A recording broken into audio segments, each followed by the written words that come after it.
म्हणजे सरकारी योजना सगळ्या आमच्या वापरायच्या. हां, केंद्र आणि राज्य सरकारच्या योजना 100% वापरायचे. तेव्हा मोदीजींवर आक्षेप नसतो. पण मतदान करताना लगेच इस्लाम आठवतं, मग कुराण आठवतं, सगळं आठवतं तेव्हा. मग आता हे सगळे तुम्हाला ह्या देशामध्ये राहून डॉक्टर बाबासाहेब आंबेडकरांचं संविधान मानायचं नाहीये, तुम्हाला इथे शरिया कानून तिथे आणायचं आहे. मग ह्या लोकांना आम्ही देशामध्ये राज्यामध्ये ठेवायचं कशाला? जावा ना तुमच्या अब्बाच्या पाकिस्तानमध्ये किंवा अब्बाच्या कराचीमध्ये. तुझ्या बापाने कुठं नवस केला होता काय माहिती.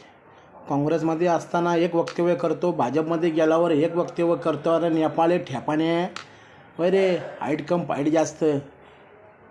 तुम्हारे अब्बा का पाकिस्तान में जाओ. तर पाकिस्तानच्या आईचा पुच्चा त्या आई घाल्या पाकिस्तानचं.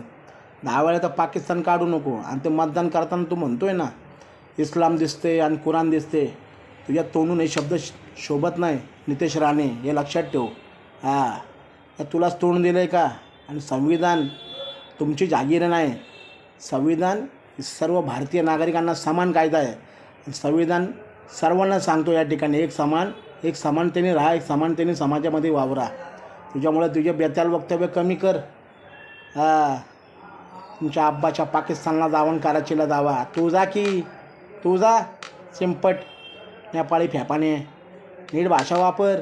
परत बोलू नको इस्लामबद्दल कुराणबद्दल काय त्या तोंडून. जिभेवर भान ठेव टिल्लू. हाईट कम फाईट ज्यादा.